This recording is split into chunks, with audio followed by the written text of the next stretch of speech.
नमस्कार, मैं Arjun Lal, assistant professor from government college Kishangarh. आज हम बिजनेस लॉ सब्जेक्ट के अंतर्गत अर्ध अनुबंधों के प्रकार के बारे में अध्ययन करेंगे। अर्ध अनुबंधों के प्रकार। अनुबंध अधिनियम में अर्ध अनुबंधों के 5 प्रकार बताए गए हैं। दूसरे शब्दों में अर्ध अनुबंध 5 प्रकार की परिस्थितियों में जन्म लेते हैं। तो बात करते हैं सबसे पहले अनुबंध करने के अयोग्य पक्षकारों की आवश्यकताओं की पूर्ति करने से उत्पन्न होने वाले अर्ध अनुबंध धारा 68 के अनुसार। तो जब अनुबंध करने के अयोग्य पक्षकार को उनके जीवन या उनके आश्रितों के जीवन की आवश्यकताओं की पूर्ति की जाती है, तो ऐसी वस्तु की पूर्ति करने वाला व्यक्ति इसे अयोग्य व्यक्ति की संपत्ति में से यदि संपत्ति कोई हो तो धनराशि प्राप्त करने का अधिकारी है। धारा 68। इस धारा का विश्लेषण करने से कुछ बातें स्पष्ट हो जाती हैं, जैसे कि ऐसी वस्तुएं जो जीवन की आवश्यकता ही होनी चाहिए। वस्तु किसी अनुबंध के लिए अयोग्य घोषित व्यक्ति को या तो उसके आश्रितों को दी जानी चाहिए। वस्तु उस व्यक्ति के जीवन स्तर के अनुकूल होनी चाहिए।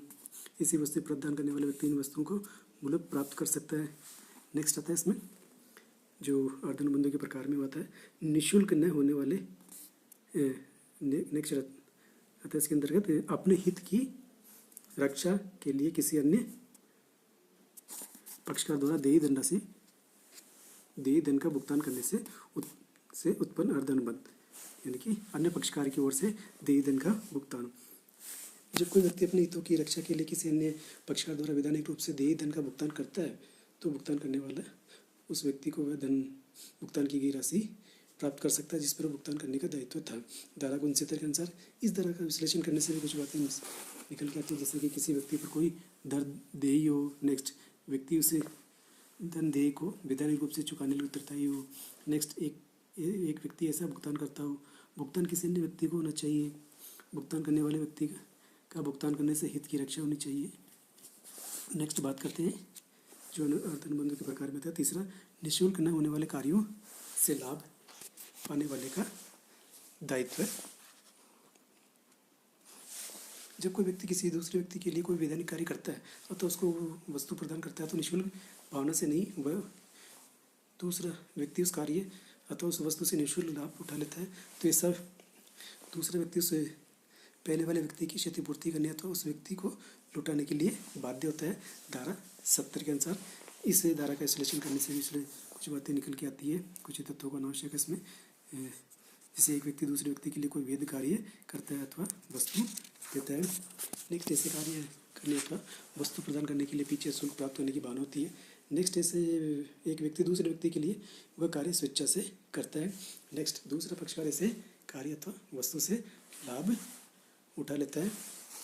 नेक्स्ट जो अर्ध अनुबंध के प्रकार उसमें आता है खोई हुई वस्तु को प्राप्त करने वाले का दायित्व है।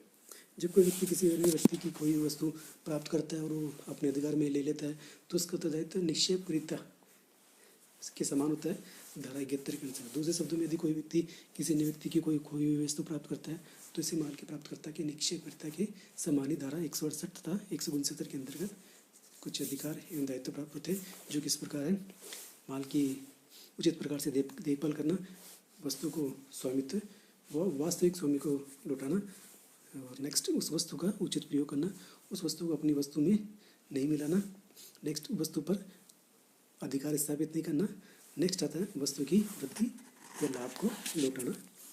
बात करते हैं अब हम अर्ध अनुबंधों के जो प्रकार है। 5वां अंतिम वह गलती या उत्पीड़न के अधीन धन या वस्तु देना। जब किसी व्यक्ति को गलती अथवा उत्पीड़न के अधीन कोई धन दिया जाता है तो अथवा कोई वस्तु प्रदान की जाती है, तो ऐसी वस्तु देने वाला व्यक्ति उन वस्तुओं को प्राप्त कर सकेगा। दूसरे शब्दों में कह सकते हैं गलती अथवा उत्पीड़न के अधीन वस्तु प्राप्त करने वाले को ही वस्तु लौटानी होती है। धारा 70 के अनुसार फॉर एग्जाम्पल, जैसे अंता तथा बंता संयुक्त रूप से संता के 5,000 रुपये के ऋणी है। अंता ने संता को 5,000 रुपये दिए जिसकी जानकारी बंता को नहीं है। कुछ दिनों के बाद बंता ने भी संता को 5,000 रुपये चुका दिए, या संता को 5,000 रुपये लौटाने पड़ेंगे। क्या स्पष्ट रूप से समझ लेना उपयुक्त होता है कि धारा 72 में उत्पीड़न तथा गलती शब्द का प्रयोग सामान्य अर्थ में हुआ है, न कि उस अर्थ में जो कि धारा 15 में दिया गया है।